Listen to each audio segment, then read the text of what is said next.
We've already had one universe point thriller here on Semifinal Sunday. What do you say we create some more memories? Welcome back to Rockford, everybody. The land of Lincoln is the site for 2026 College Nationals. And the first men's semifinal of the day features a couple of teams who saw their seasons end in this round last year. Oregon Eagles, the #1 seed. They're undefeated here in Rockford. UMass Zoodisc is the 5 seed.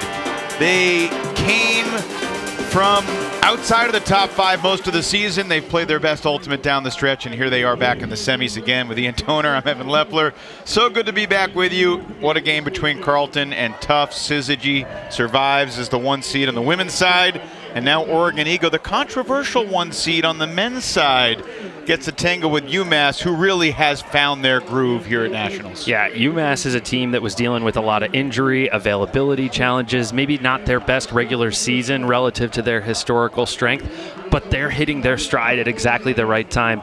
Ego is a team that's been at the top of the division all season long. The algorithm dictating, given their head-to-head win earlier in the season over Colorado, that they take that 1 seed. And they're looking like the 1 seed here at this tournament so far. Oregon really had to fight against Penn State spank in the quarters this morning. UMass was down 2-0 early, but then seized control against a banged-up Cal Poly slow core squad. And we got UMass and Oregon. Let's look back at what happened this morning, because Penn State really pushed Oregon to the brink. Yeah, I was talking with coaches Chris Straub and Trevor Smith right before this game right here, and they said, look, one of the things we focused on coming into this tournament, we can't predict when things are going to get tough. We can't tell you exactly when adversity is going to rise, but we need to be ready to respond when it comes and when it hits. And you get a look at Micah Glass elevating on the field and elevating his game.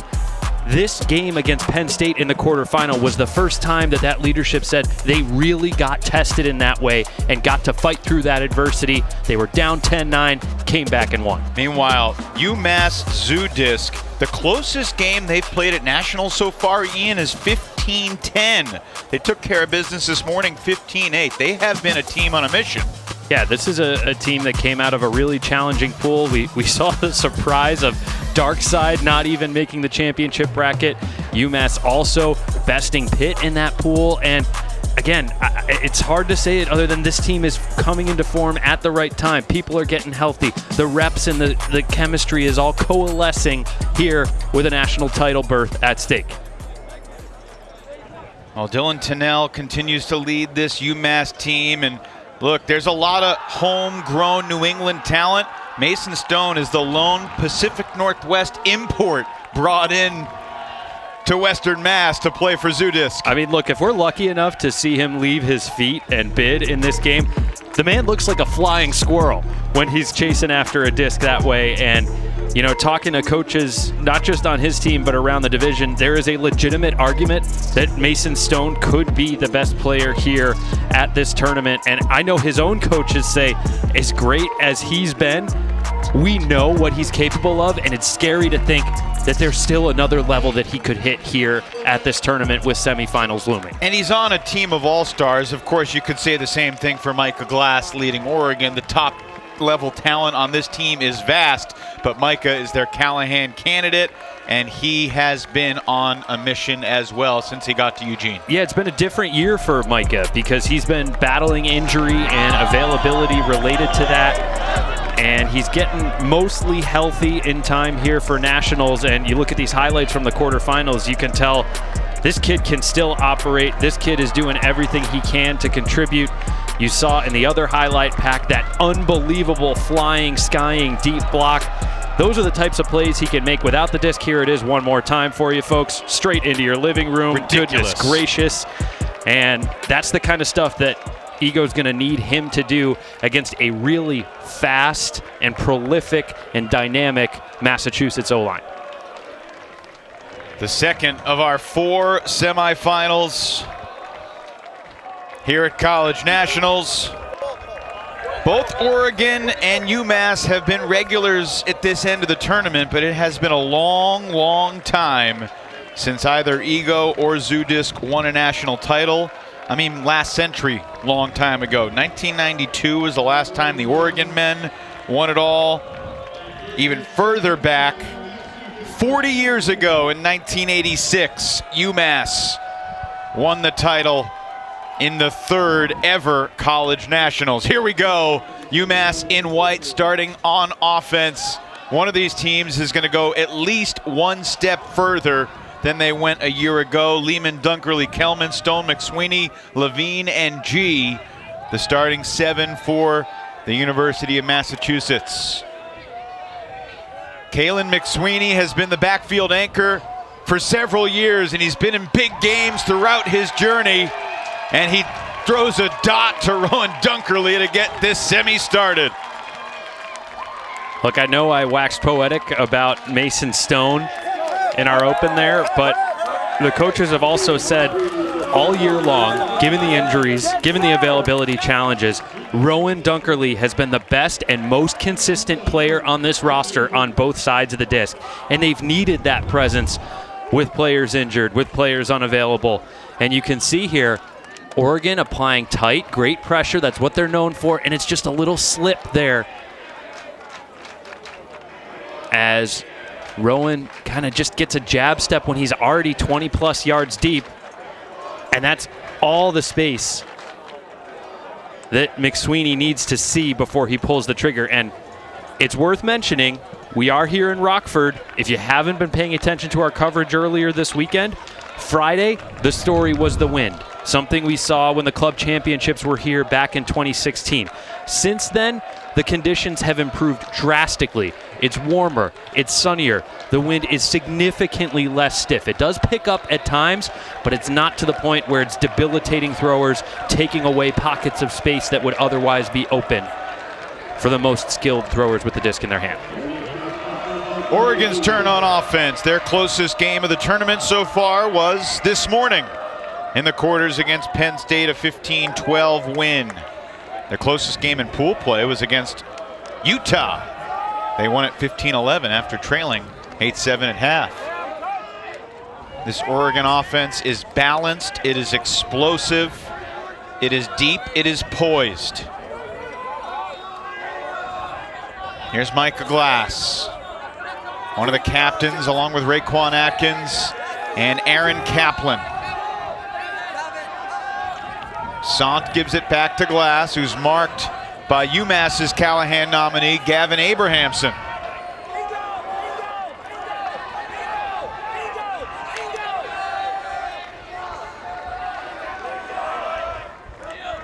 Atkins breaks the mark, gets it to Kaplan. Here's Raekwon.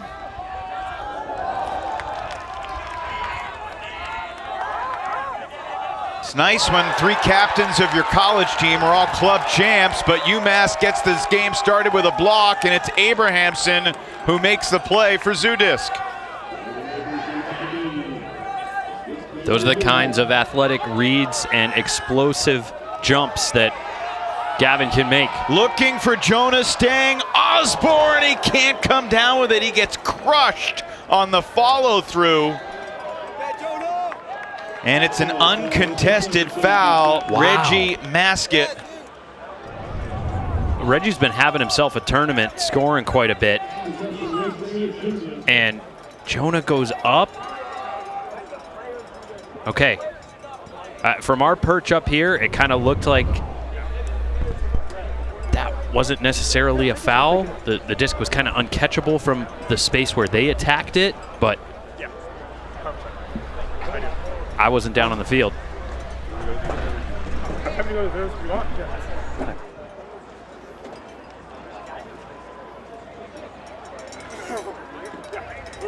Foul. Dangerous coming in here. Observers uphold the foul call. Tap it live. You got go in there. A lot of contact on the follow-through. And it's Stang Osborne, who's back at Nationals. He's had quite the journey. If UMass could finally get to the top, I'm not sure it would mean more to anybody than Jonah Stang Osborne. So he's had, as you said, one heck of a journey to get back to live action. You know, He was out of school for a year. He was dealing with a torn ACL. This is the first season he's played since his sophomore year, and he was originally gonna play this season, but talking it over with leadership, coaches, captains, the plan shifted to, hey, I'm gonna be a full-time D guy, and this is what he can bring. Not just great pulls, but some great defensive presence and that hunting, attacking mindset after the turn. That's got to be especially sweet for him on this stage.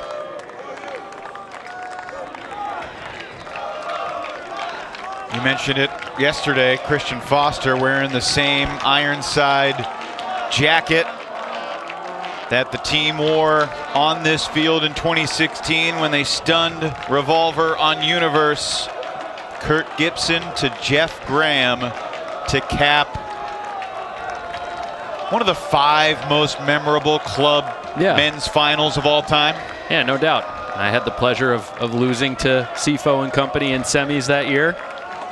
And, deep down, you're sad, but you loved seeing those Boston guys who had been grinding so hard finally get one. Your first reaction when you learned College Nationals was coming to Rockford was what? I was a little skeptical. Deep shot going up, looking for Alex Hall-Witt. Sam McCrory there defensively. McCrory gets the block for UMass. Just to finish the thought, there's no doubt this town, the volunteers, the facility, everyone's hospitable and great and awesome. I didn't know what we were going to be able to count on with the weather.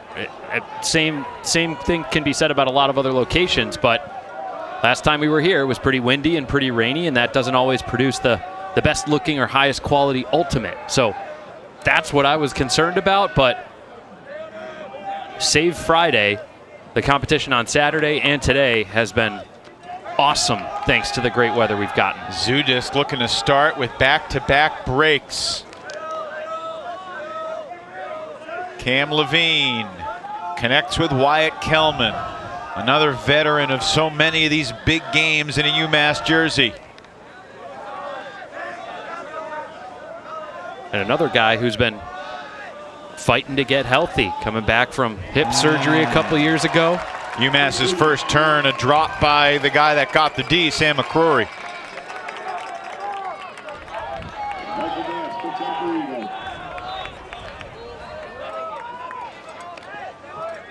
UMass started with a clean hold, then the break. Unable to convert their second break chance, and here's Oregon looking to get on the board. The captains of this Ego team really thought fast starts were going to be so critical. They think they're unbeatable if they can start fast, but they have not started fast here in the semi. Third Ego giveaway.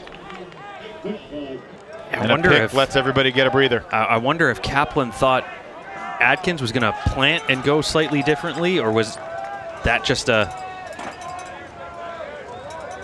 fumbled release on his part?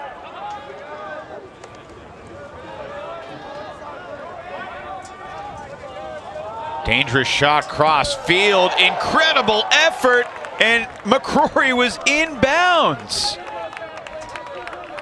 And he's going to take an injury. Yeah, that was epic. Not a grab that shows up on the stat sheet other than saving a turnover, but check out this epic effort with a defender on his back.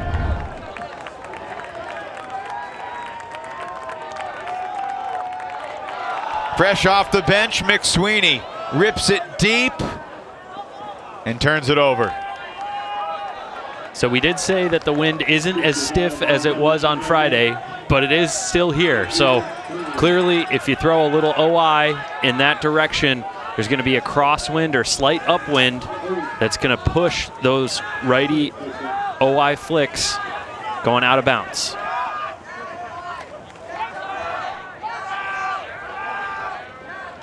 Here's Kaplan. Nearly another turnover, but nice grab by Hall-Witt. Launching. Sprague looking for Atkins. It looked like a tie, Ian. Observer signaled in the end zone, Atkins and Lamo got it virtually at the same time. Neither will let go. You guys can let go. It's not going to change it.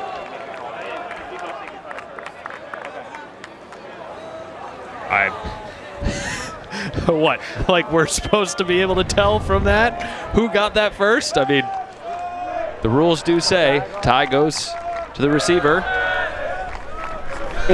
Green caught it first, so we have a goal.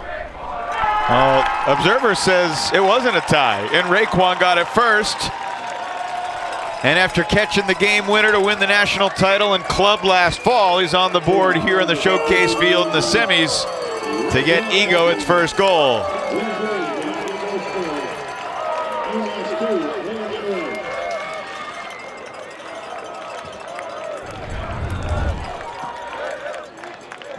We do have an observing expert in the booth, Sam Shapiro. Sam, what did you see on this play? From my eye, it's really close. Even on slow-mo replay, it's very hard to tell. What the rules say is if it is a simultaneous catch, possession stays with the offense. I think there's a good argument to be made that could be the case. Awesome to have expert perspective here on our broadcasts as Ultiworld continues to expand its coverage at every championship tournament. Semifinal 2 of 4 here underway. And 2 opportunities to break there that UMass could not cash in. So they're 1 for 3 so far in the game. Here's the UMass offense, who scored pretty quickly on a shot from McSweeney to Dunkerley on the first point of the game.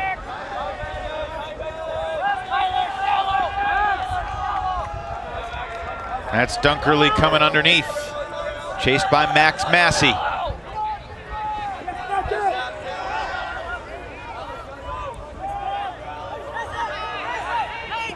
Stone resets. The 2 number 27s, Waybright and McSweeney matched up. Looking long, Tyler Feeney off the left hand, and he can't create a second effort snag. I'm just seeing great pressure from the green jerseys all over the field.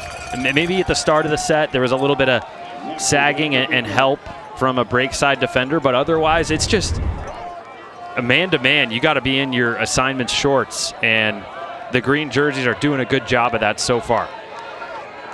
It's almost like perhaps this pressure might be stopping UMass from bouncing the disc quite as quickly as the offense might like to, but still early stages here. Tough throw into the wind, easily intercepted, and the quick counter-attack leads to the conversion. Kelman, the D and the dime. Ethan Lehman's got the goal. And it's a dirty hold for Zoodisc to take a 3-1 lead.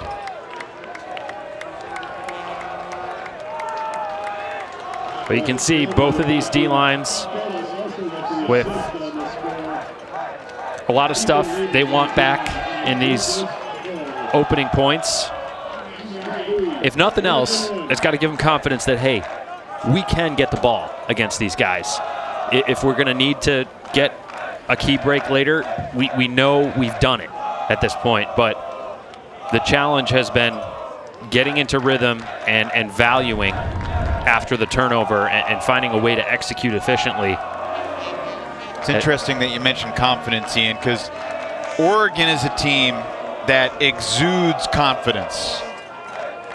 And yet, they also knew that they would face adversity potentially in a situation like this. And last year, they had such a smooth sail through pool play.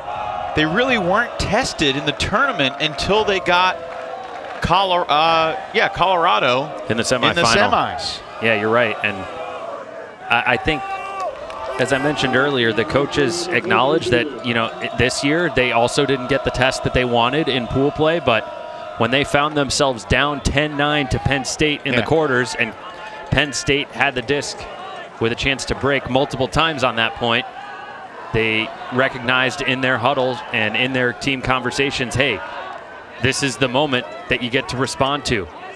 And this group got it done.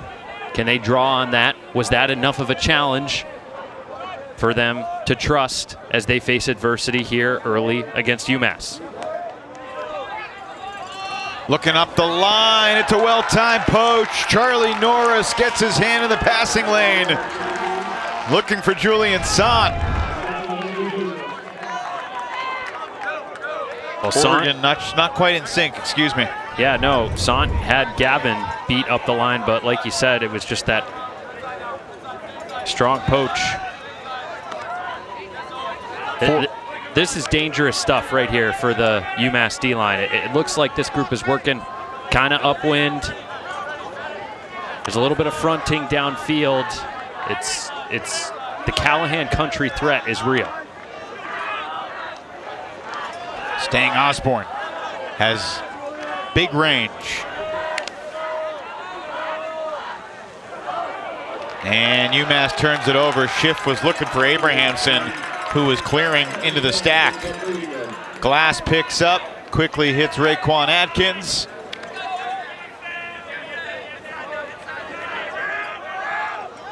And another Julian Sant. Foul. He called a foul, yep. One of those instances where, yeah, that still wasn't going to be complete, but he did foul him. Would have been Oregon's 6th turnover before they scored their 2nd goal.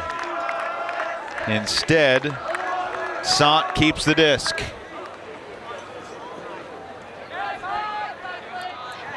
It's a pretty experienced Ego team. They got 12 seniors. And Micah Glass. And interesting there, you could tell he wanted to do the edge down spike, but he withheld and kept the disc in his hand. And there's been a point of emphasis all weekend long, something that was communicated from the observers to coaches and team leadership, that we are going to crack down on spikes that could damage the disc, so edge down spikes, and also things that directly taunt the opposing player, whether you're throwing the disc at them after you score or getting in their face after you score. We've seen the observers not shy away from issuing blue and yellow cards for both that, physical play, dangerous bids. Here on this field, I've seen a player get ejected for 2 yellow cards in the same game. So I love the fact that the observers are more empowered and asserting themselves a little more to try and regulate stuff, because we know that when that stuff goes unchecked, it's really easy for tensions to boil over and things to escalate to a place where we don't want between teams. Another break chance goes awry for UMass. McSweeney shooting it. Mason Stone dropped it.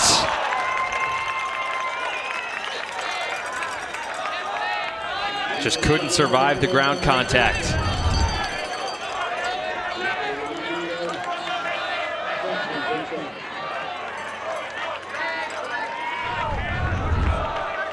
UMass has had a real opportunity here to seize control of this game early, and they have not come close to slamming the door shut.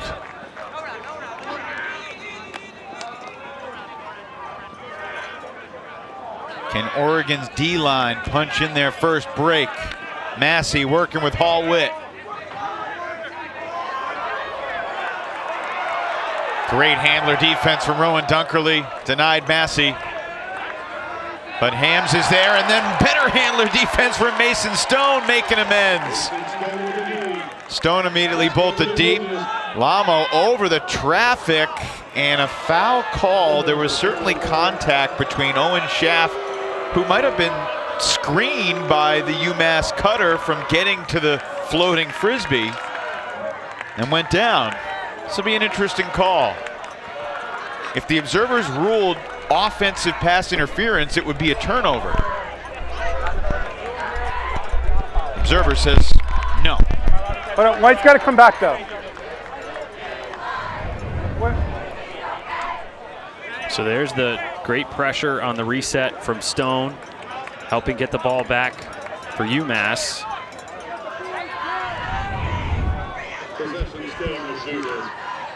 UMass keeps it on the doorstep. Thinking about a scuba, goes the reset. McSweeney, the handler from the DC area, chooses the scuba and punches it in. Respectful moment there between G and Schaff. Yeah, I don't think there was any malicious intent with contact there. My educated guess is that's just incidental contact. Both guys going down the field at the same time, not realizing that the disc is up in the air and it comes in kind of from their rear shoulder on one side. You can't track it cleanly.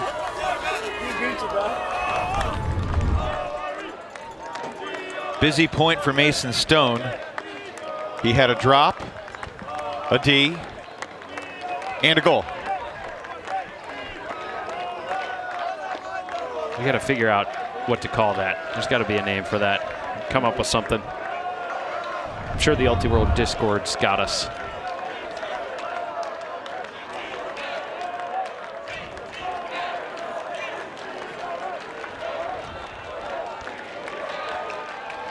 Oregon Ego coached by Braden Petrus, Connor Matthews, Trevor Smith, Chris Strubb, a slew of Ego alums.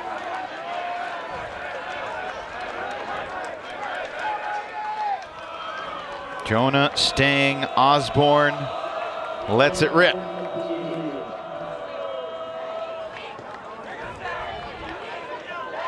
Mike Glass takes a long look at the disc when he catches the centering pass there. Marias downfield, now Sant. Kelman step for step with Glass. Micah, the son of two USA Ultimate Hall of Famers, Mike and Nancy, who have had a disc in Micah's hands since he was a baby.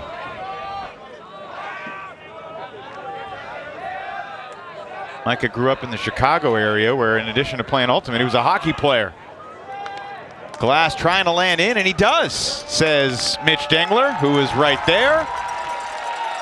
Well, it's funny, if you've seen Micah Glass's Callahan video, it starts with a sequence of him playing club hockey for the Oregon men's club hockey team, and there's a little bit of a Donnybrook there. And when his mom first saw his Callahan video, as Micah relayed to me, she was like, wait, hang on, you don't really get in fights. Why is this the first impression that people are seeing when they watch a video like this? And you know, there's no doubt Mike is a fierce competitor. He mentioned that clip was from his last club game. He hadn't really gotten into any fisticuffs, and he said, hey, this guy just got in my face. There were 6 minutes left. It was just time to rough it up and see what happened. So and if anybody was wondering why that was in there or what was happening, that's what's going on at the start of Micah's Callahan video. And I know you, being a hockey-obsessed diehard, loved hearing that story. Oh, man. I was trying to ask him what they were setting up on their forecheck in the neutral zone, but we only had so much time. We had to get back to the Frisbee soon enough. Max Massey pulls for Oregon. They're trailing by one midway through this first half. McSweeney breaks it to a wide open Griffin G.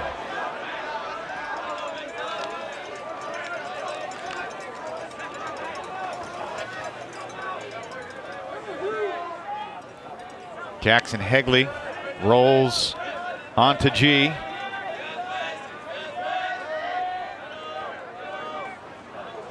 little bit of contact. Nicholas Ko from behind.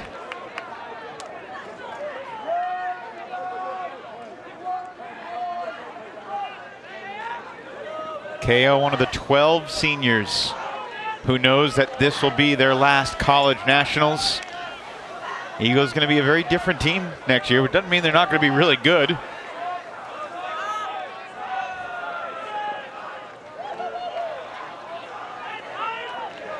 Nice poach off the front there from Horisberger, but then he slips trying to follow Kelman into the backfield. Yeah, gave Kelman free path. Horisberger still working to play catch-up. Now he sets the mark. Yeah, that was a great switch, a great roll, but nothing to be done there. Great patience from Zoodisc. Yeah. No real big risks on that point for the UMass offense.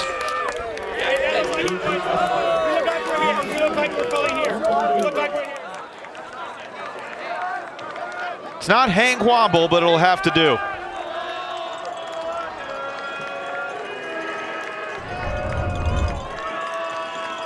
So once Zoodisc in the red zone here, you can see Horisberger still trying to catch up, sets the mark. And then G with the clever reset.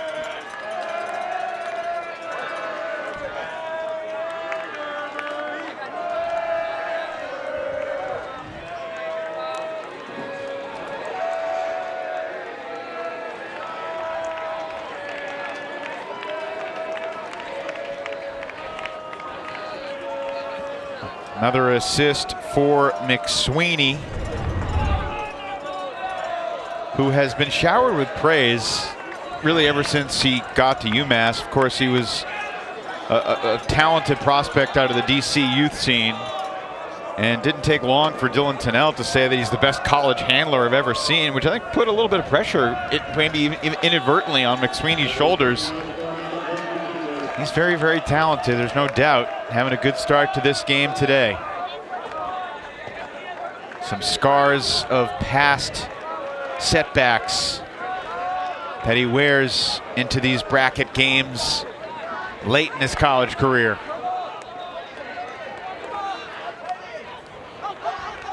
Here's Glass. It was a different season for Micah, dealing with a bunch of injury along the way. How close to 100%, Ian, has Micah looked to you this week?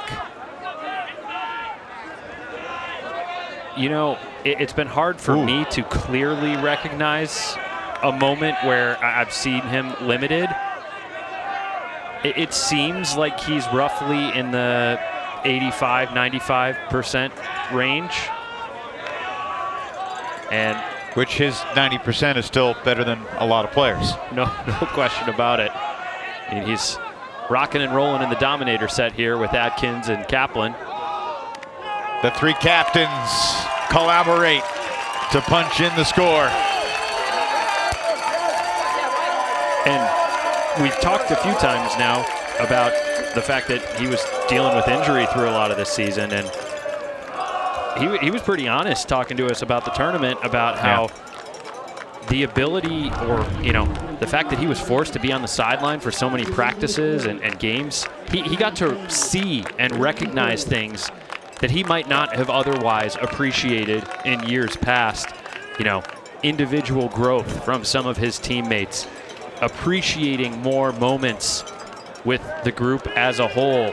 And it's always really cool to hear college kids kind of have that level of awareness and recognition.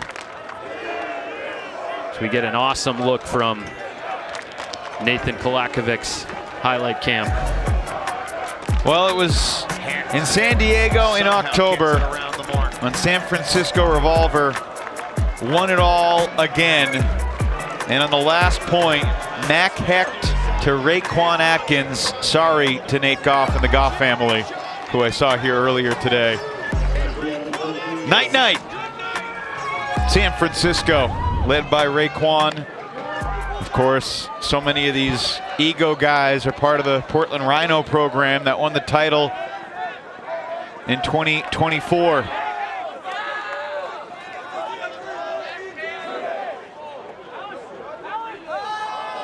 Looking long for Lehman, and he turned on the burners to accelerate and reel it in. Zoodisc has scored pretty easily these last couple of points.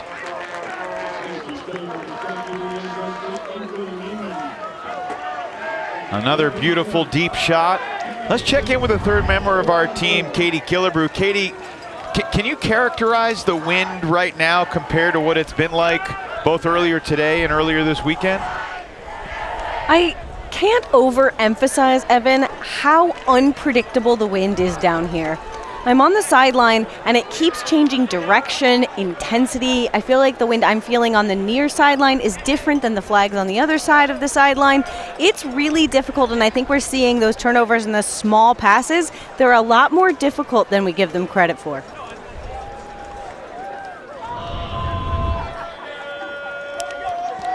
Good to know Katie's heart is still beating after that first women's semifinal earlier today between Carleton and Tufts. My goodness,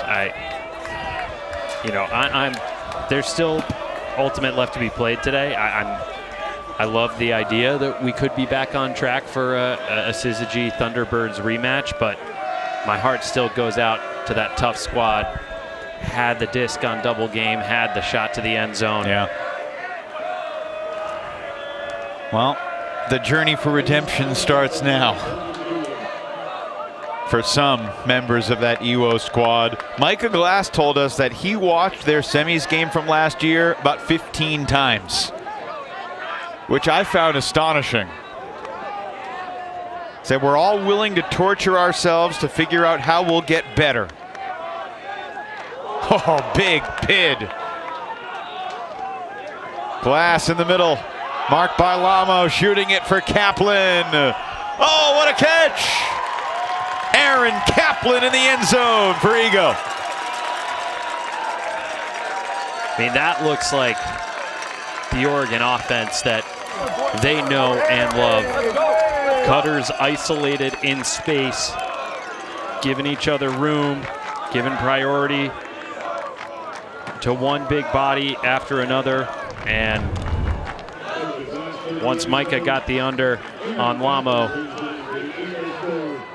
you see Kaplan with any kind of separation, and that's a pretty good bet most of the time.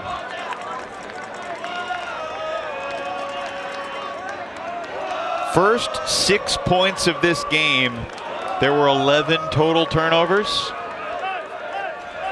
Last 5 points, 0.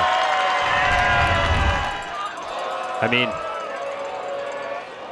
I think the gut reaction there is, hey, you've got a little bit of a feeling out period, right? And you're trying to understand, hey, how is this defender going to respond when I do this? How is this throw going to work when the wind is shifting this way? I think I can pull the trigger here, but Mother Nature and circumstances tell you otherwise. And now, given the skill and understanding on both sides, feels like we're really settling in. McSweeney to a wide open Dunkerley. Kelman back to Dunkerley.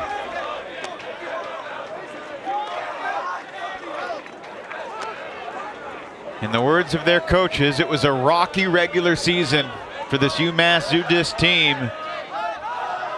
But they're back in the semis anyway, and they've got a 7-5 lead after a nice one-handed catch by the sideline for Griffin G.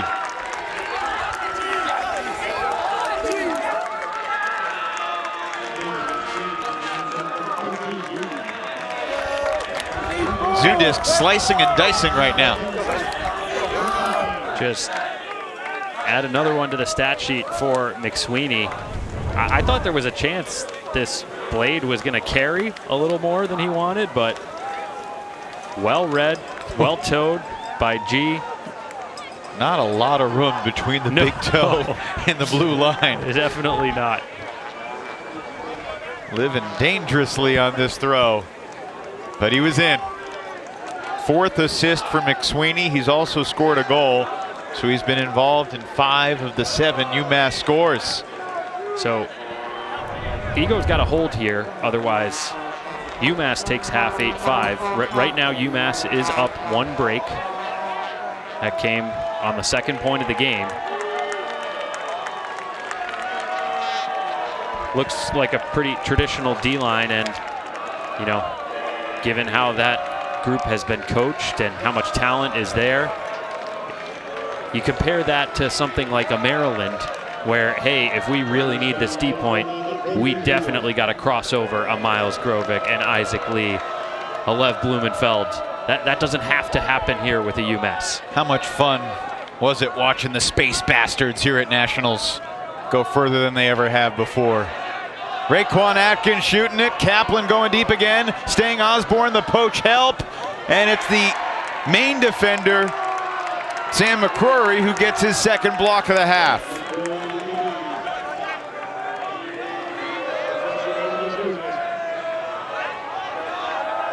Seventh turn for Ego. Staying Osborne. Let's see how UMass balances patience versus aggression here. Digging it out just before it hits the turf. McCrory got hand blocked, but he might have been fouled, and he was. No contest there from Adam Wolkin.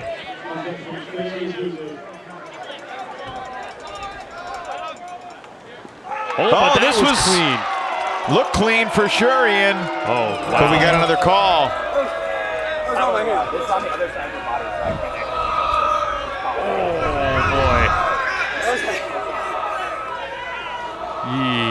We need a different angle. Love to see a different angle if we got it. I was far away, but I was looking right at you. Yeah. I'm positive his shoe hit my knuckles. I believe I got it. Yes. Okay. I saw that this was out of your hand when it That's Zerling. okay. Whoa! Stop! There we go, folks. Dangler justice at its finest.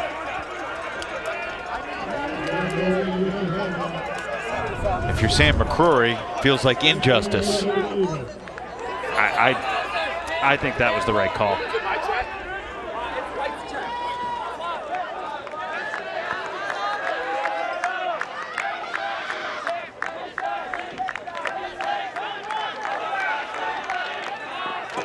Glass to Kaplan.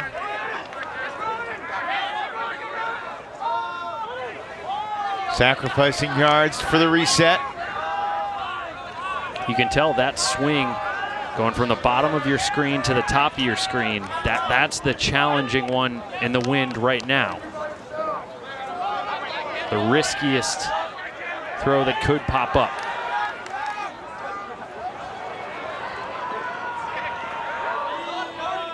You get a stoppage.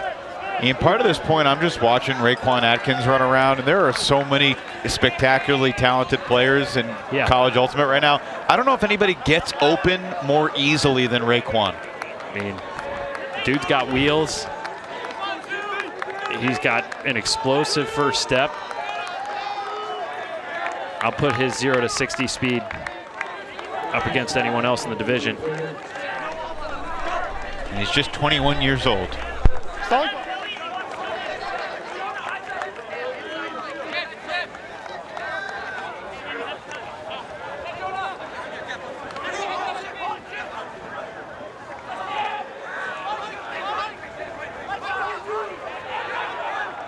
Glass looking for an opening. Finds one. Wide open, in fact. Adam Wolkin, bookends. 1 goal game.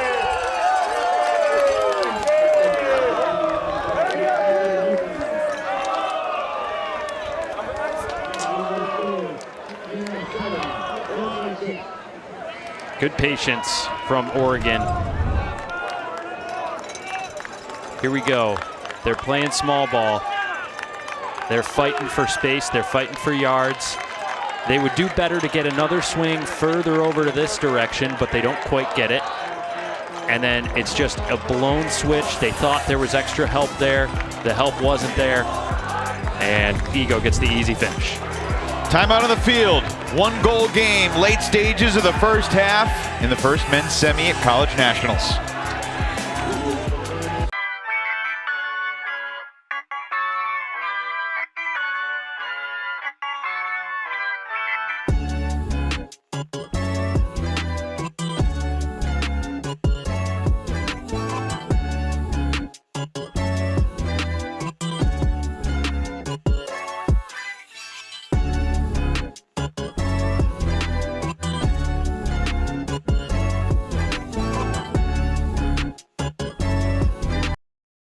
The 2026 USA Ultimate College Championships are presented by Discraft, proud home of the Ultrastar, the official disc of USA Ultimate, built for flight and trusted by the game's best.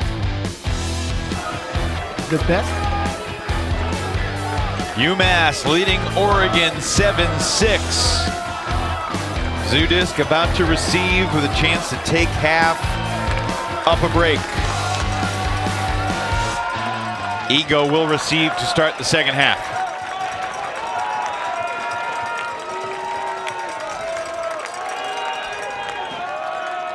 You know, this showcase field is a good third of a mile away from the rest of the main action here at this Rockford complex. So the vibes of the showcase field didn't always feel like nationals because you can't hear the roars from the rest of the complex here. It feels like nationals now. Yeah. All the action right here. Everybody crowded on these stands and sidelines, and Micah Glass crossing over on this deep point. Rowan Dunkerley going deep, and another perfect put. UMass deep game on point. And they're quacking their way to half, 8-6.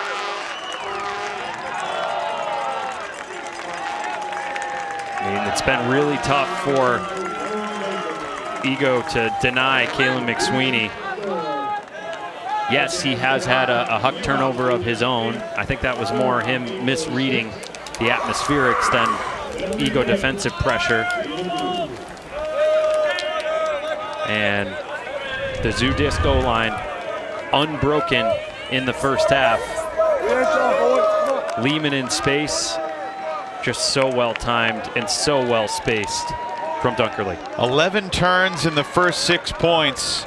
After that, only 2 total turns in the half, just the 1 break, and it was UMass on the second point of the game. This a nice shot, Ethan Lehman to Rowan Dunkerley. A couple young studs for the University of Massachusetts. 8-6, Zoodisc at the half. The best of college ultimate is here, but this summer the game goes global. From the rising stars of World Junior Ultimate Championships to the seasoned battles of the World Masters Ultimate Club Championships, to the biggest stage in Club Ultimate, the World Ultimate Club Championships. Watch the best of the best represent their countries, their clubs, and the future of the sport. Watch it all unfold live, exclusively on Ultiworld.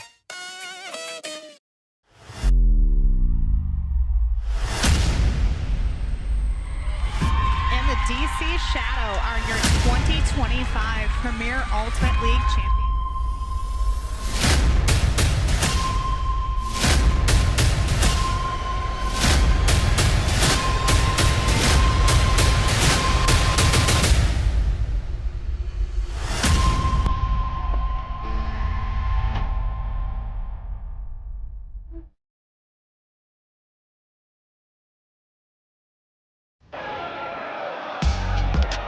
It's a 2-goal lead for UMass at the half here in this men's semifinal. And we are delighted to be joined by Kalen Kirkpatrick, part of the UMass coaching staff. Kalen, a good start. What's the key to finishing this one today against a really good Ego team? I think the key just is sticking with our game plan, continue to support each other on and off the field, and yeah, I mean, we've been doing that this half, and I think we can keep doing that. What's been the key to your offense humming so smoothly? Of course, there were a few turnovers in those first few points, but there was a great stretch through the middle of that half and the end of that half where it seemed like your O-line could do anything it wanted. Yeah, I mean, I think they just really effectively work for each other. They clear spaces, and that helps everyone get involved, and no one's just able to stick out, and the defense can't just poach and take someone out of the game. Yeah. Kalen, we've talked a little bit about how it wasn't just a straight line trajectory for this year's UMass team. It was a rocky road. Were there moments over the course of the last couple months where you wondered if this team had what it took to get back to the semis at Nationals?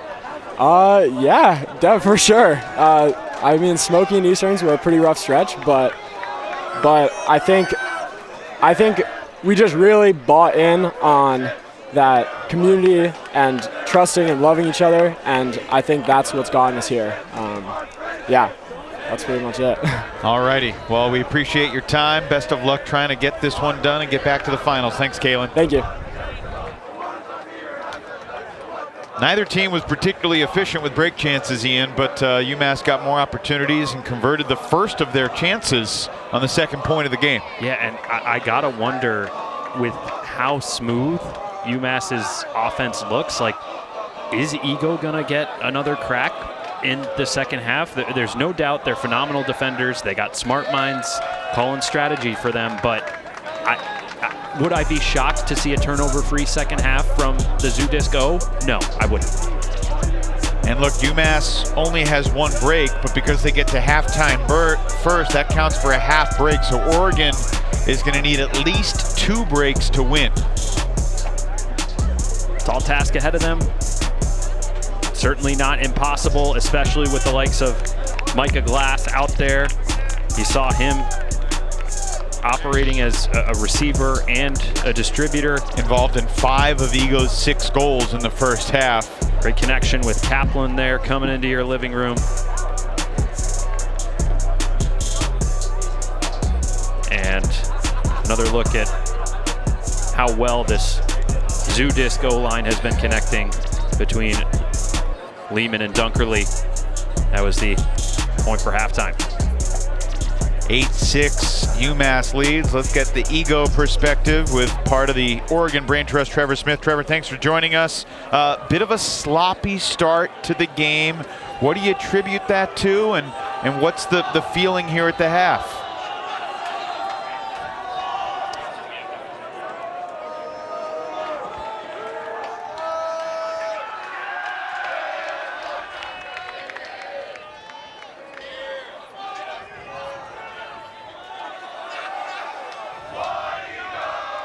Apologies for the technical difficulties. We're not hearing you right now, Trevor, but we'll try to get back to you in a moment. We try one more time? Yeah. Trevor, can you repeat what I'm sure was a super articulate response? Yeah, we definitely came out a little bit amped up to start the first few points and missed on a few throws that I think we feel confident we normally hit. And then we settled into the game as we went. So halftime, I mean, we're feeling good. This is why we came out here, is to play games like this. So we're going to try to pick it up in the second half. What levers do you want to pull, and what do you want to tweak to apply different or more pressure to the UMass O-line that looked really comfortable in the second half of that first half? Yeah, they did. I mean, they moved the Frisbee real quickly. Goals at all points in time and not like conceding once they have an advantage. I think defensively, we looked like we were trying to take the easy way out a couple times. And so I think doing a better job of kind of reeling into our person and not sitting in those brackets for an extended period of time where they can recognize them and pick them apart. Last question, in what ways is this year's Ego team different from last year? I mean, we got a good crop of freshmen coming in this year. We got a few guys who contribute really big on our O-line, so just from a personnel standpoint, that's really helpful. Guys like Owen Sprague and Reggie Maskett carrying a big load for us. And also mentally, I think, you know, we had a tough loss on this day last year, and that's been a focus for us, is kind of like how do we respond better when we're in these types of difficult situations. And throughout the year, we've done a really good job of whether we're down 1 break, whether we're down 3 breaks, it doesn't matter to us. We're going to continue fighting to the very end of the game and give our best ultimate all the way through. Great stuff, Trevor. Thanks so much for the perspective. Best of luck. Thank you. Glad we got the audio working, because that was a super articulate response. I mean, Trevor's always a really thoughtful guy. He's always been a great leader and piece and fixture in that scene. Happy that he got a club championship with Rhino. All right, Ego down 1 break, but they're going to need 2 breaks to win. And they touch this, so this guy's starting from the back line of the end zone. Inauspicious start to the second half. Finally, out of Callahan country to Atkins, looking for Glass. It's hanging. Micah put his body in the right spot to fend off Nimalamo.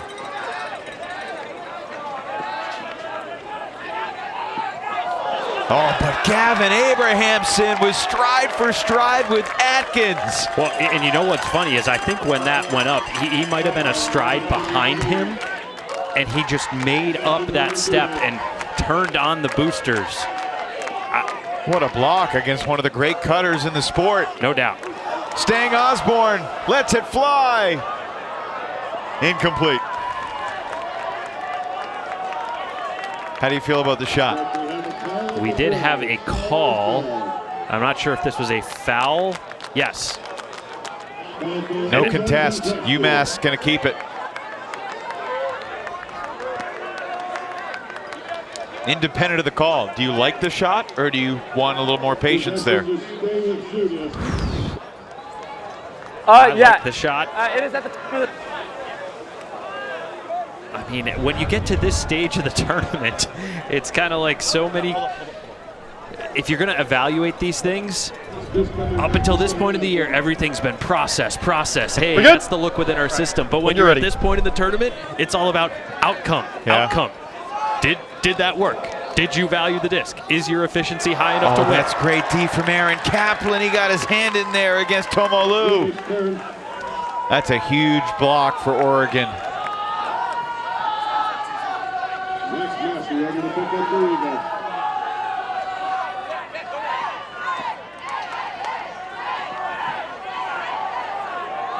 Massey with the stall count rising, gets it to Micah. Wonder how many points Micah Glass is going to play in the second half, Ian. Wow. He's been involved in all but one of Oregon's scores, a point that stays true, and this is getting a little spicy. Julian Sant did not like the physicality there near the goal line. I mean, how about that assertion from Micah Glass? I mean, we just saw Gavin Abrahamson make up a step and get a block on a seemingly open Raekwon Atkins. And on that point,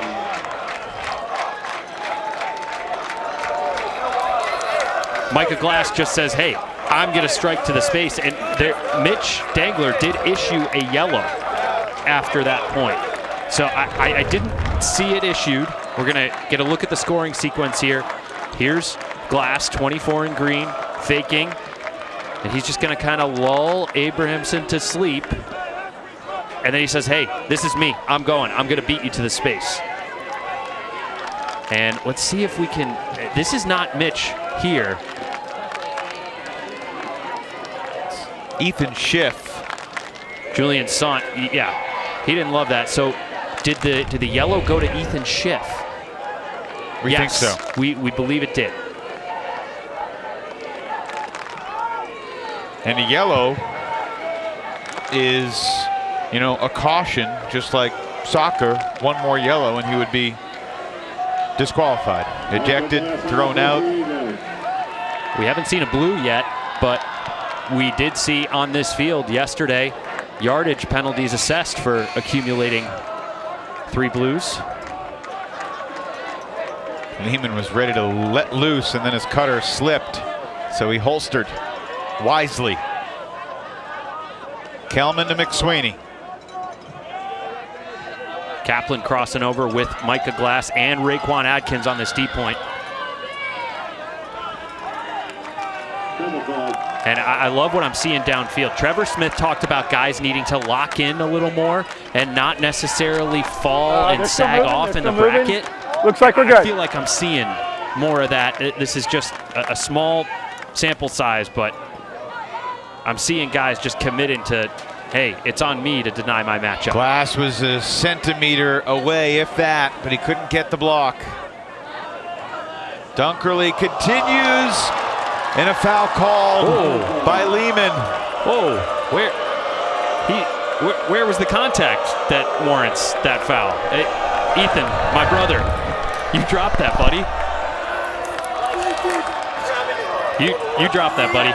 You're a great player. I know you can make that play. That's Observers agree.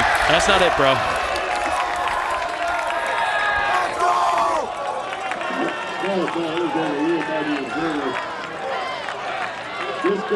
Huge opportunity for Micah, Aaron, Raekwon, and company here.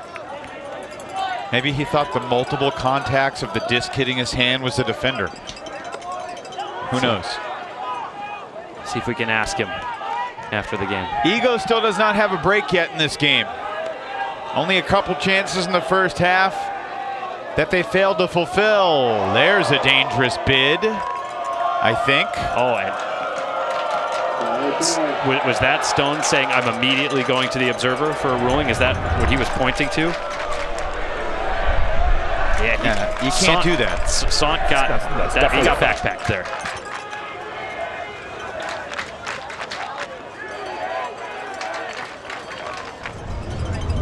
I think this is a situation. Was a foul. This was a dangerous play. Dangerous play, yellow card. Let's bring in Sam We Shapiro. had him diving through your Even back, if he so we're gets the disc first there, if he lands on the Oregon player's back, that's a dangerous play, right? Yeah, the issue there is that he's coming through the player's back. He's coming over the shoulder from that blind side. That's the kind of dangerous contact that we're looking to try to push out of the game as much as possible. Sam, is there anything about accumulation of yellows? If 5 guys on UMass each get 1 yellow each, could that be any sort of penalty or warning or blue card? Or we had a situation at Club Nationals a couple of years ago where a team almost accumulated 5 yellow cards in one game. If a team accumulates 5 in one game, that is a forfeiture of that game. Holy cow.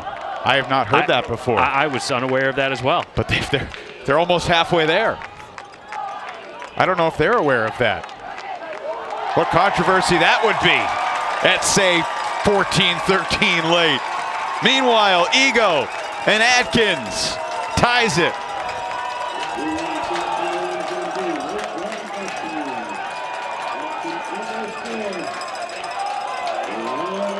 Two straight for Oregon to begin the second half.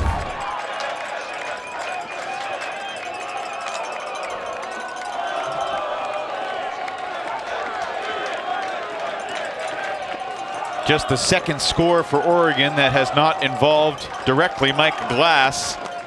Sant to Raekwon. So looks like Kaplan, Adkins, Glass are all going to get a breather after crossing over on that last point.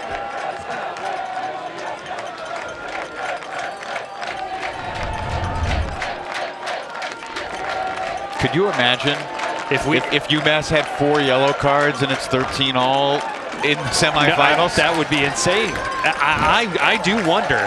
I wonder if they know that rule. I would think the observers would let them know. Sam, would the observers let them know if they got to 3 or 4 yellow cards with a few points left? Would the observers tell them if you get a 5th yellow card, you automatically lose? Yeah, one thing that we try to do in any situation, whether it's cards, timeouts, we want to communicate. That way the coaches and players know exactly what the game situation is. Thank you for communicating with us, Sam Shapiro. Good to have you in the booth.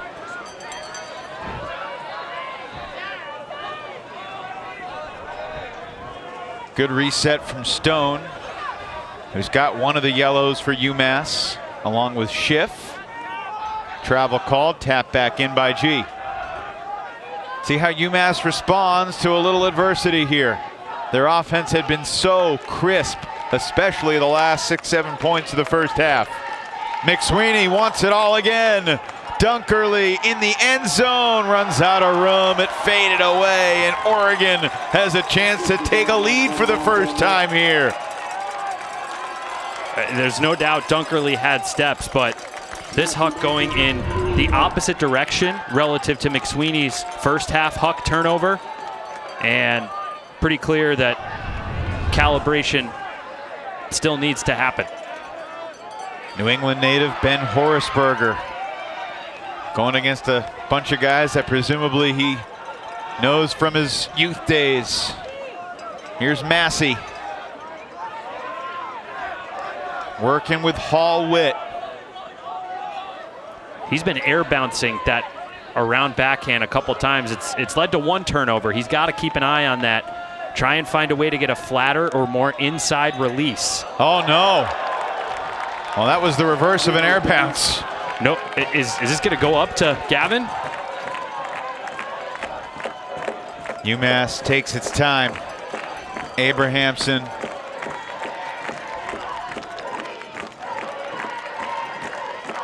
Over to Stone.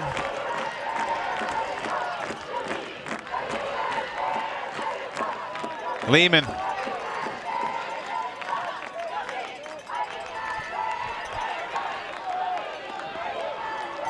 McSweeney squeezes it through, and then Kelman continues to Lehman, who glares at the poaching Oregon defender on the way by. Oregon had the disc with a chance to take the lead, but an unfulfilled break chance, and it's 9-8 UMass.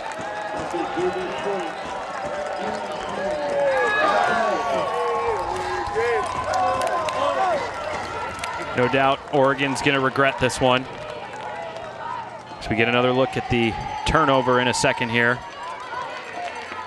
Stang Osborne preparing to pull, and you could see what he was thinking about. Hey, I'm just going to step through with this inside backhand, and then I'm off to the races. But in this crosswind, you can't count on just being able to flip it and get it there. You actually have to maintain your center of gravity low and release with balance and pace. I've been guilty of that turnover a zillion times back in my playing days. I loved throwing and going and starting it too quickly. I was guilty of it.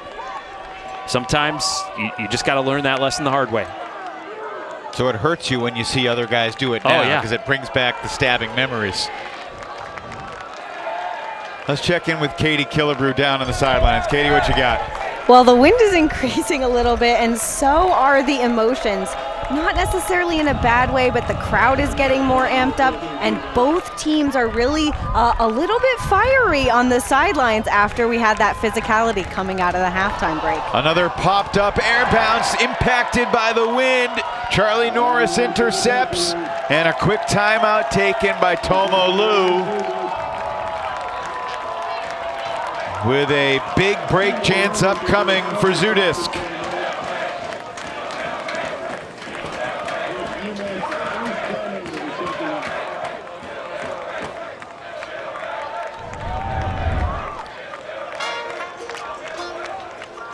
When we learned Nationals would be in Rockford, we knew there'd be plays like this. Winner to the finals. Loser falls in the semis for the second year in a row.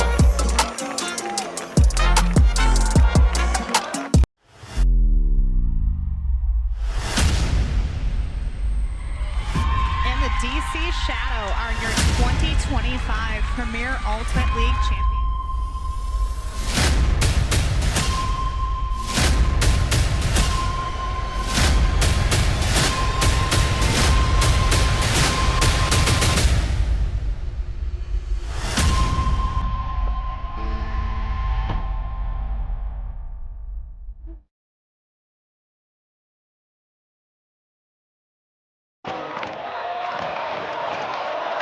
One-goal game, UMass saw their two-goal halftime lead slip away, but now a chance to reestablish the two-score advantage.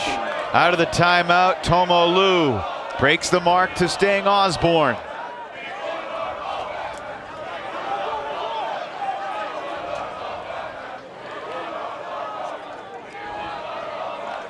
Back to Jonah. Working with McCrory. And shy of the goal line, but a nice one-handed snag by Norris, who got the block to set this break chance up. Inside break, that could be a yellow card on Micah Glass. He apologizes. We'll see if the observers get involved. It wasn't crazy contact, but he knew he made a mistake and landed in the back. Could have seen it go either way.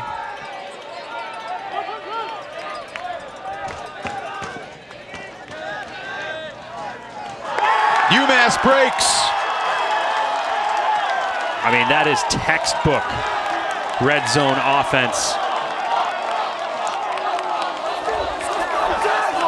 This is moving the disc laterally in the red zone in the windy conditions and attacking the break side before the defense can get over and reestablish the force and set the mark. We're here in the semifinals. This isn't a crazy, convoluted strategy that only skilled teams can do. Let's take a look at the mark here. It's set, Glass is on the mark, and then the reset, let's pause it right here. Glass has got to get over here as fast as possible, even if that means that he runs out to this space and doesn't actually set the mark. He doesn't do that. We roll it, and the throw gets up to that window. Not sure if he thought there was someone else behind him who could help close in and set that mark, but that dump cut where the reset comes behind the thrower and then has an open break lane, that's a drill that I've been running since high school. And something that college coaches try and preach as much as possible. Yes, it's tempting to be the hero and throw the hammer or throw the blade around the stack, but that setup is as fundamental as it gets, and you can see here with seasons on the line in the semis, it's what the best teams turn to. First goal for Cam Levine here in the final, the 19-year-old from Arlington, Mass. I mean, I've been on 3 teams where we have a name for that cut. What's the best of the names? I think one of them was SpongeBob. I think. Oh, you gotta be kidding. Nima Lamo, full extension block to set up a short field break chance for UMass.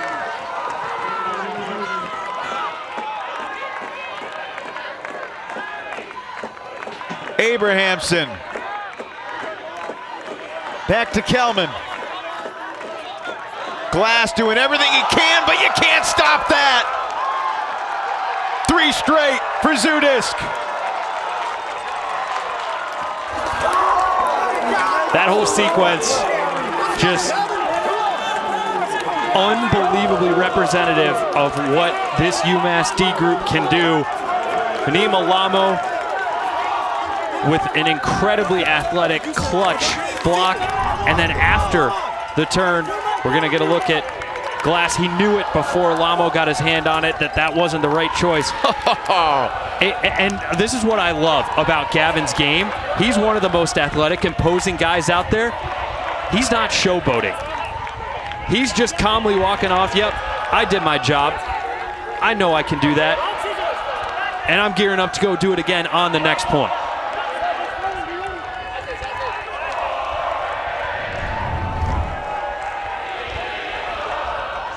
What a play from Nima. And Gavin pays it off. You know, Abrahamson been on offense the last few years, but Dylan Tennell talked to him before the season, and I think Gavin secretly wanted to be on D. And he's on D, helping them get breaks in the semifinals at Nationals. Zone here from UMass. Gavin Abrahamson, the first player that UMass has nominated for the Callahan Award since Jeff Babbitt. I don't think I had caught that, and Ego didn't catch that one either. It's going around. This feels like an avalanche right now. Can Ego do something to change the momentum? No. Oh, yes! Oh, foul call. No, retraction. No call. Here we go. Wow. Looked like it was about to be 12-8. And all of a sudden, Ego has a chance to get back within 2. What a turning point if Oregon can march 70 the other way and cash it in.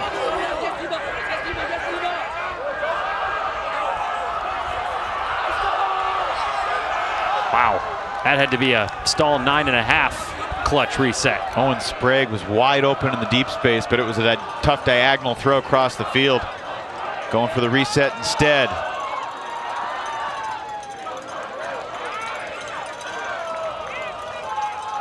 I mean, unless I've been falling asleep, I haven't seen this Zoodisc side set a zone yet. Slight bobble on the catch, but Sprague hangs on and throws the score. Why are you waving that in Jonah's face? Why? He's like 10 yards away from you,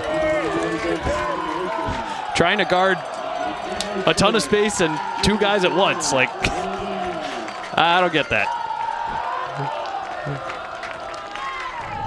But let's be honest here. We look at the turnover. There's a gift kind of getting the ball back as Stang Osborne couldn't bring this one in. But huge props to the Ego O-line for finding composure, collecting itself, and working the disc back up the field.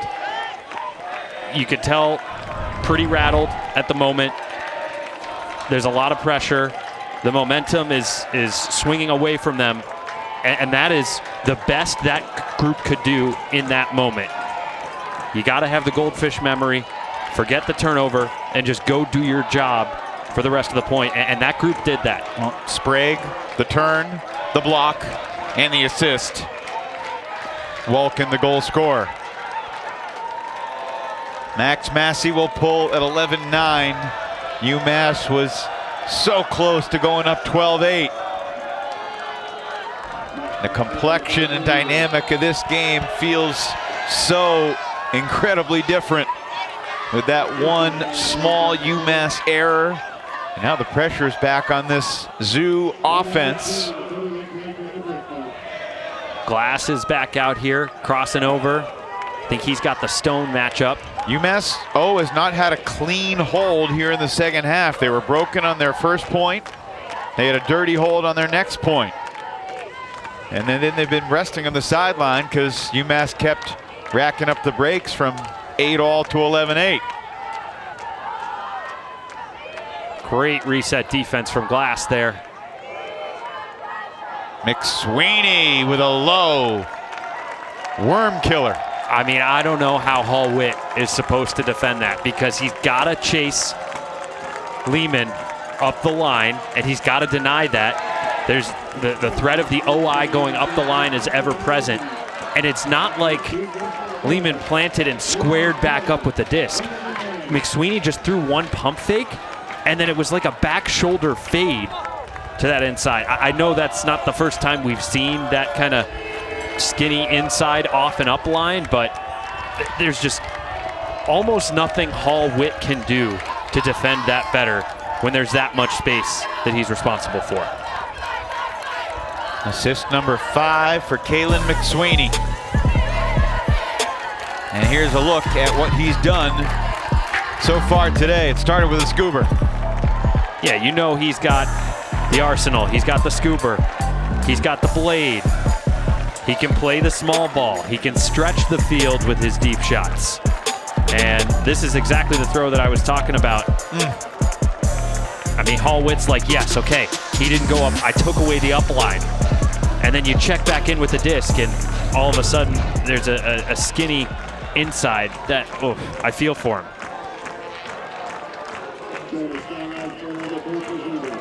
(12-9). UMass leads. Winner of this game plays the winner of the second men's semi between Colorado and Carleton, which will be an 8:30 Eastern, 7:30 Central start time tonight. Walken shoots it, and over the shoulder, unable to make the play. Marcus Beadler comes up empty.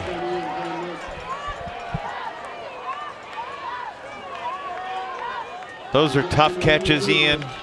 As we know, it's probably on the thrower to make it a little bit easier, but you get your hands on it, you want to make the play. Exactly. Here's Lamo. And so far, Nima Lamo's got the play of the game with his block, followed by Gavin Abrahamson's remarkable layout snag on the short throw. Lamo underneath to Stang Osborne. Couple different options, finds Norris. Abrahamson curls it around, and the bid comes up empty from Kaplan. Levine, 1 foot in, 1 foot out, resets. Norris throws it in. Lehman scores. I make it Tomo Lu in the end zone. I mean, nothing crazy about that one for UMass. That was just, let's march it with upline after slash from the front. There was no deception on where they're trying to attack, what they're trying to do. Ego knows that's the spot on the field that they want to go to, and UMass just kind of imposing there.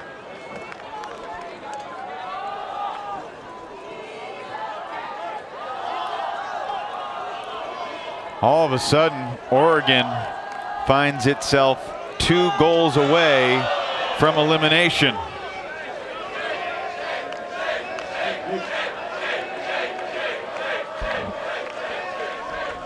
Tomo Lu taking calls.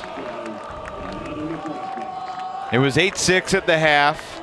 Ego's break made it 8-all, and it felt at that point, Ian, like Oregon was going to surge in front. Remember, they had a chance with the disc at 8-all to take the lead. You're thinking of the exact moment that I was thinking of. They let it slip away, and UMass has seized control ever since. Now they've got the 4-goal lead that they almost had a couple points ago. And it's tough sledding from here for the #1 seed.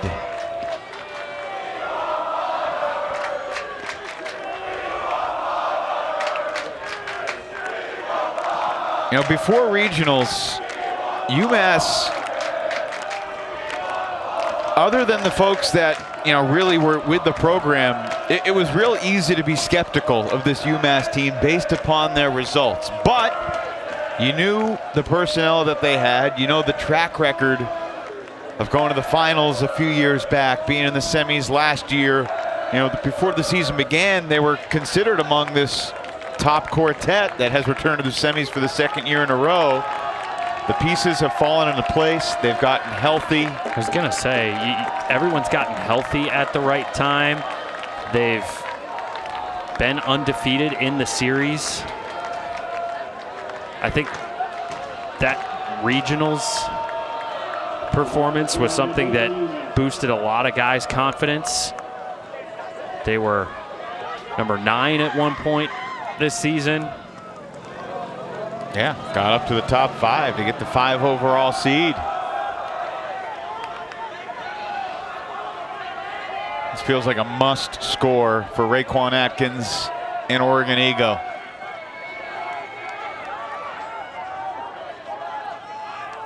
Oh, tough catch. Looking for Micah Glass. 2 defenders. Glass throws her shoulder. Kelman more worried about the Frisbee. Micah too busy worrying about position. Didn't recognize the 2nd defender. Stang Osborne shaken up. Oh, man.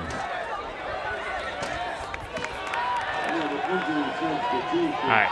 After everything that Stang Osborne's been through, the last thing we'd want is for him to not be able to compete further in this tournament. And how about Kelman just coming in and saying, no, sir? It was McCrory that took the shoulder from Micah, but Micah kind of lost his balance delivering the contact, trying to seize position. And, you know, I think that whole sequence is probably representative of how tough it is to read some of these hangers in this win.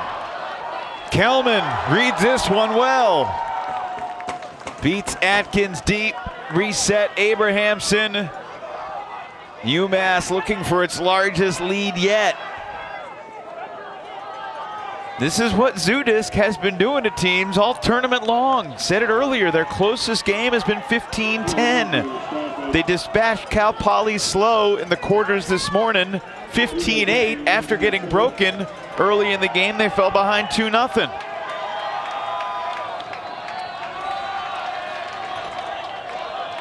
UMass. Little quack quack on the injury substitution there. Wow.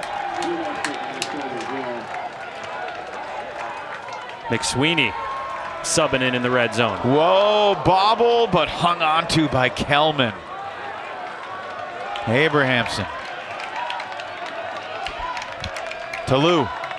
Another tight window spot, but Hall-Witt couldn't make the play. Inches away, but that's the story. Oregon on the brink of elimination. And UMass 1 point away from its second appearance in the finals this decade.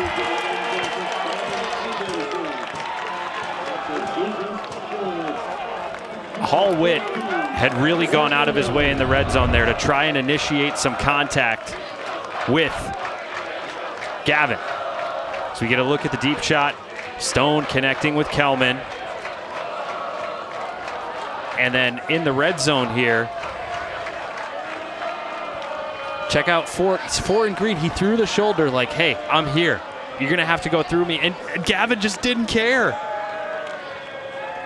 That's Gavin Abrahamson in a nutshell. I'm with you. Love that kid's game. Stone-faced killer.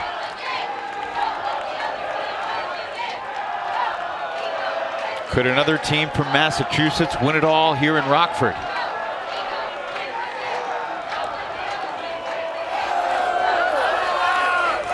What a scene.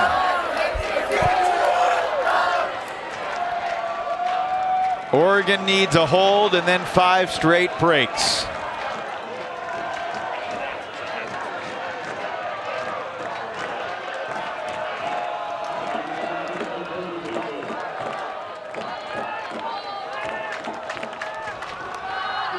Pulls out of bounds. If this crowd is this rowdy now, what's it going to be like under the lights tonight? I was going to say, imagine some of these college kids get their hands on some beverages as the sun goes down. You mean like Gatorade? Yeah, that's exactly what I mean. Raekwon Atkins shooting it. Marco Marias. 14-10. And UMass will take the field on offense with a bunch of chances to close this out.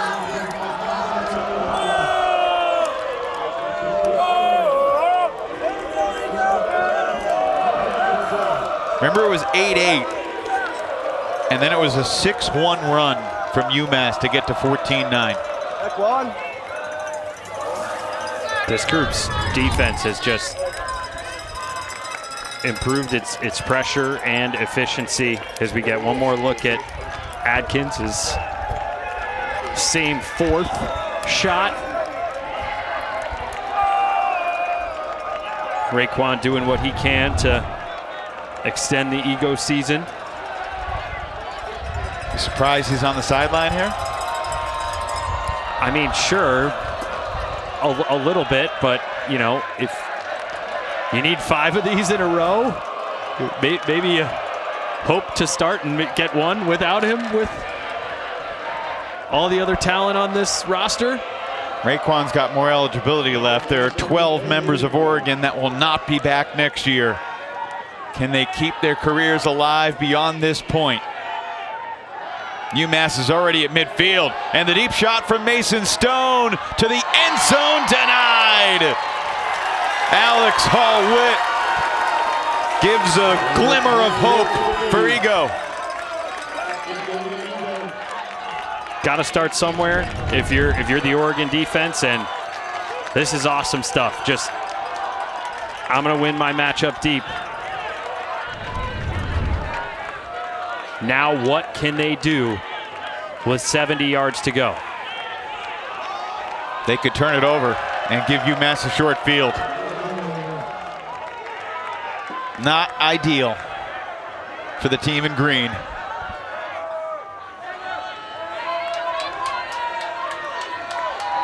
I don't think we have to worry about UMass getting disqualified for 5 yellow cards here. Glad that's not the focus. I agree.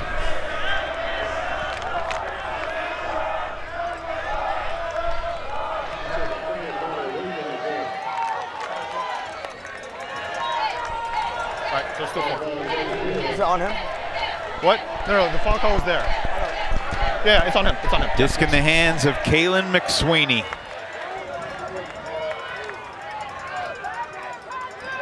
UMass kind of came out of nowhere the last time they made finals, 2023. They've kind of come out of nowhere this season as well. But this is no fluke, folks. They have won each of their games so far by at least 5 goals, and UMass will play on Monday at Nationals again. They take down top-seeded Oregon 15-10.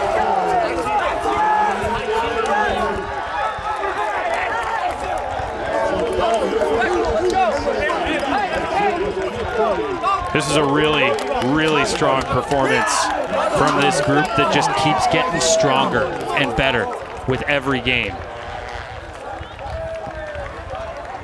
It wasn't perfectly pretty, but they adapted to the conditions. They applied the pressure. The pressure accumulated. And Kalen McSweeney now has another chance at a national title.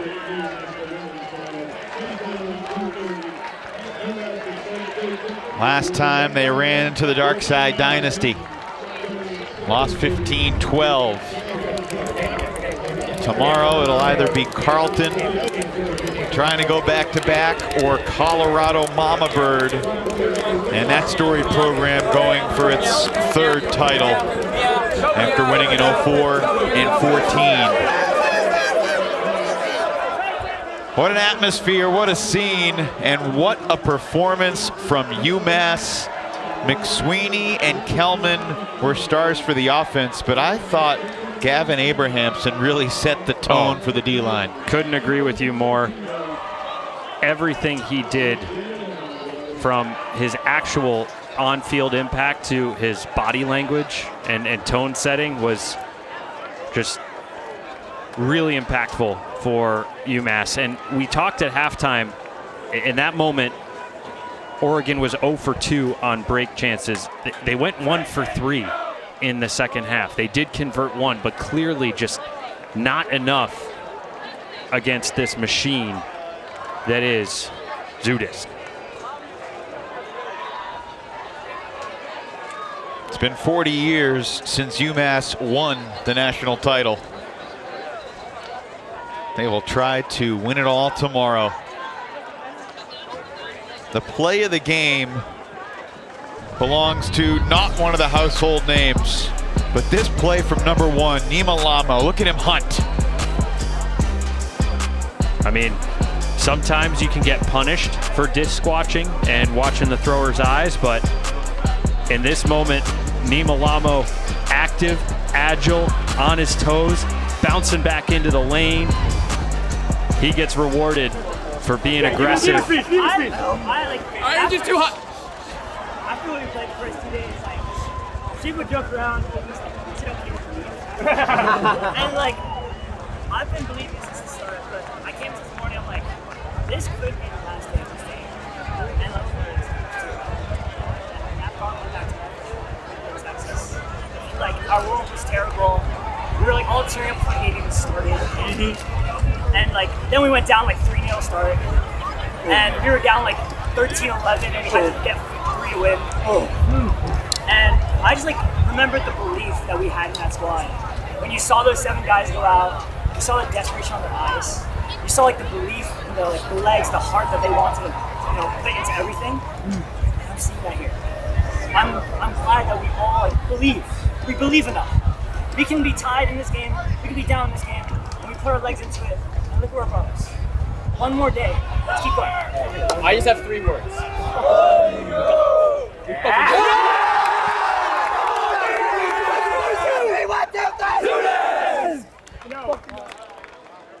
Wise words for a kid from Brooklyn who matriculated to Western Mass for school and came up big today.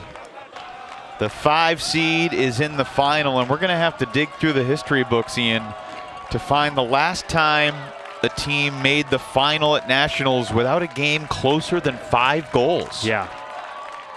I mean, this is not normal. Definitely a dominant situation, and they're going to be going up against one of two juggernauts.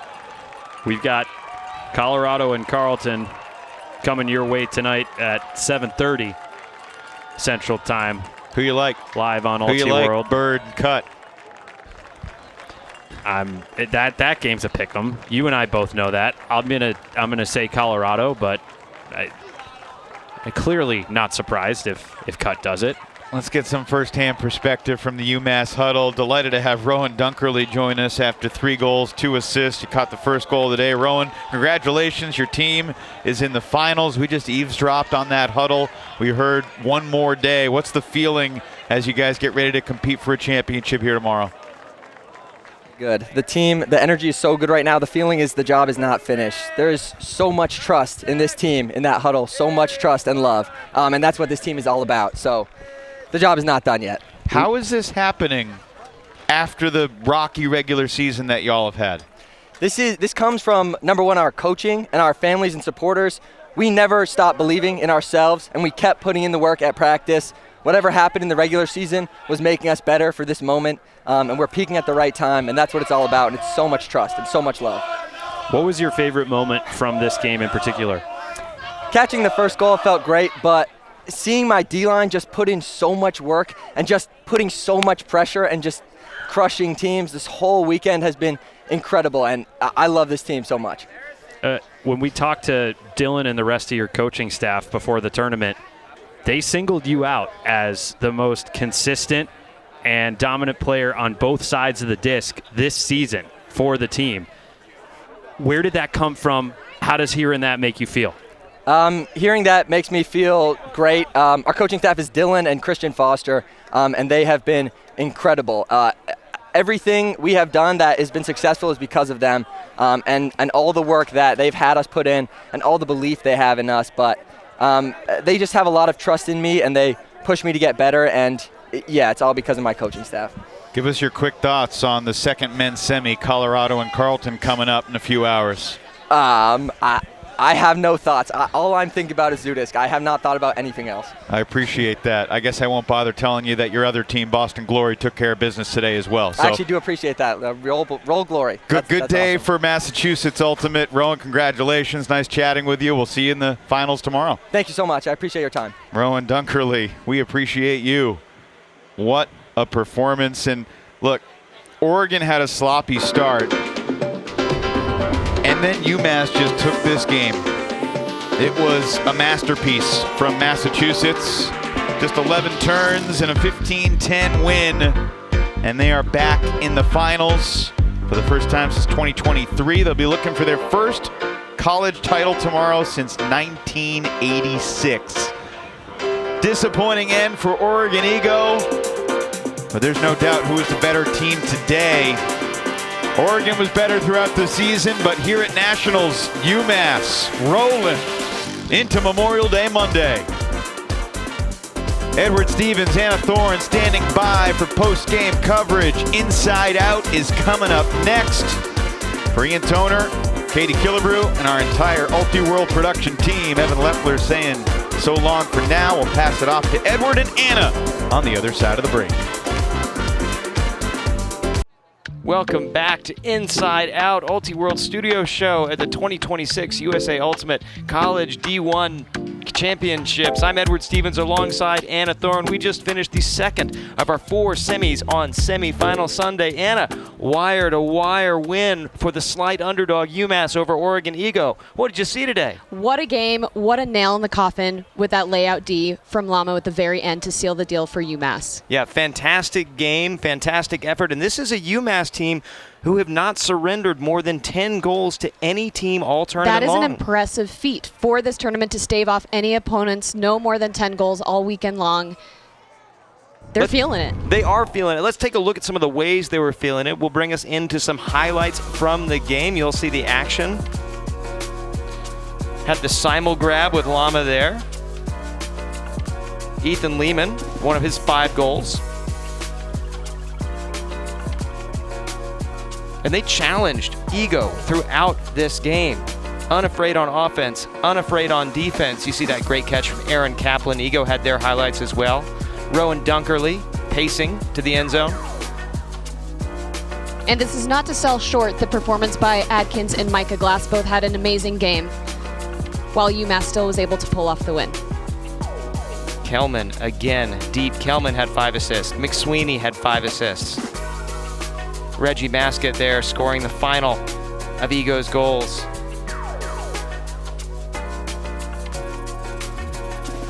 And that was the end. Lehman to McSweeney. We are going to take a look at the bracket now that UMass have advanced to the final. We don't know yet who they will face. There is a rematch of last year's finals between Colorado and Carleton for the other semifinal. That'll be the night game tonight. Anna, do you have an odds-on favorite for who UMass are going to face? I'm going with Carleton in this game. They're looking very strong. They're looking poised for this win. They are, but there's so much energy coming from the Colorado sidelines, too. They have a great way of getting up every time their second and third string D-lines are getting breaks, that it could be that energy sends them over the top and into the final. Nevertheless, the story for right now was the performance that UMass put on. It was a complete team performance. It was a defensive performance. It was an offensive performance, and it was a performance of spirit.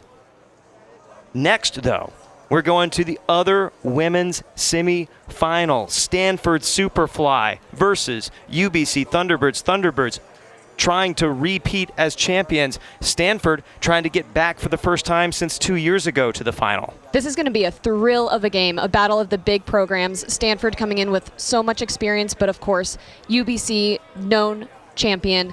We are excited for this. Stars are going to be on the field. We're going to see Amelie Marshall, Mika Kurahashi, Esther Philippek, Sage McGinley-Smith. Stay tuned to Ultiworld. That one's coming at you at 5 p.m. Central. We're going to take a quick break here on Inside Out. We'll be back later in the day to recap the action from that semifinal and look ahead to the men's division night final. For Anna Thorne, I'm Edward Stevens. This has been Inside Out.